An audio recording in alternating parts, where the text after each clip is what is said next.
Przed sobą mam pieluszkę tetrową w rozmiarze 50×50, otulacz wełniany w rozmiarze noworodkowym oraz zapinkę Snappy, która posłuży do przytrzymania pieluszki tetrowej na dziecku. Są to 3 elementy, które składają się na taki najbardziej podstawowy system pieluchowania, który szczególnie sprawdzi się u noworodków i dzieci w pierwszych miesiącach życia, które są karmione wyłącznie mlekiem. Sposobów składania pieluszki tetrowej jest wiele. Ja Wam pokażę 2 takie najbardziej popularne, które myślę też, że najlepiej się po prostu sprawdzają. Są takie też najbardziej uniwersalne. Pieluszkę tetrową składamy na pół, następnie jedną z warstw przeciągamy w taki sposób, żeby powstał nam tutaj taki trójkąt. Następnie przewracamy całość na drugą stronę i teraz możemy sobie na środku uformować wkład chłonny. Natomiast te części tutaj posłużą do zapięcia na dziecku na biodrach. Teraz bierzemy naszego malucha, umieszczamy na pieluszce lub też jeśli mamy tą pieluszkę wcześniej złożoną, to po prostu podsuwamy ją pod nasze dziecko. I tak jak mówiłam, tutaj mamy część chłonną, natomiast to będziemy tutaj zakładać na dziecko. Teraz ważne jest, żeby przy zakładaniu pociągnąć mocno tą część po to, żeby przylegała przy łódkach i możemy ją w taki sposób tutaj lekko skręcić. Podobnie tutaj najlepiej jest przytrzymywać blisko łódka dziecka i to skręcenie można zrobić nawet 2 razy.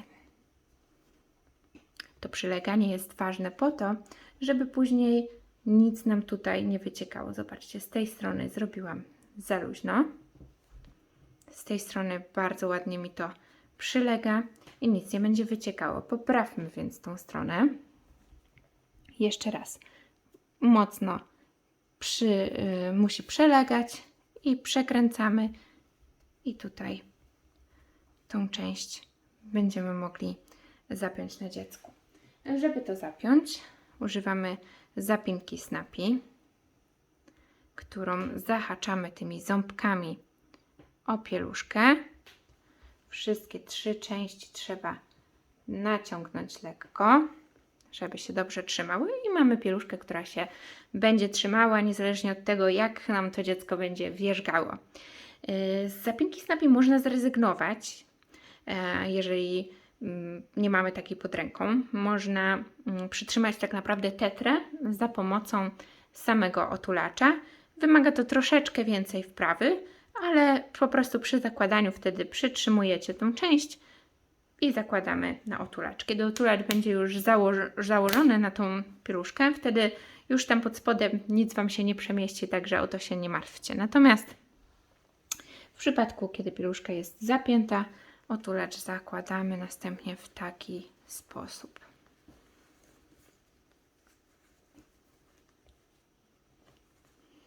Tutaj w pasie mamy możliwość regulacji zapięcia, tak żeby otulacz przylegał, ale jednocześnie, żebyśmy mieli tyle luzu, żeby weszły 2 palce, żeby po prostu dziecko też nie było ściśnięte.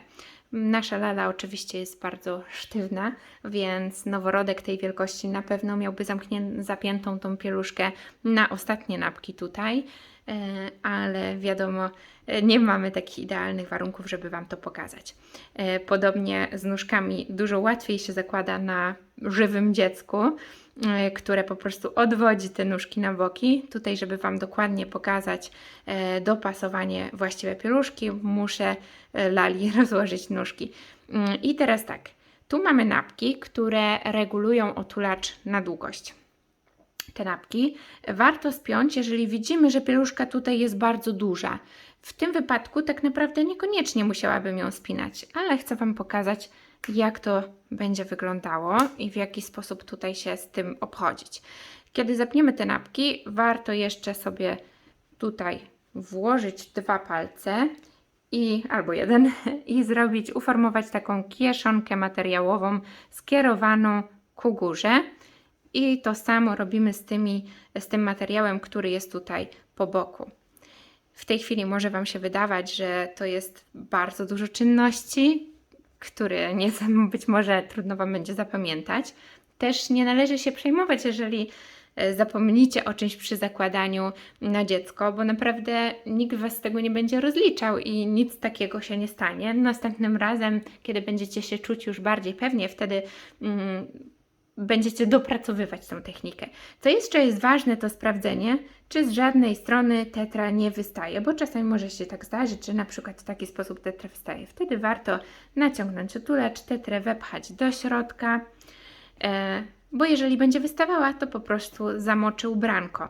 Podobnie trzeba zwrócić uwagę, czy gumki przylegają tutaj, są schowane w pachwinkach. One powinny być tak lekko do środka zawinięte, te gumeczki, żeby nic nam stamtąd na pewno nie wypływało.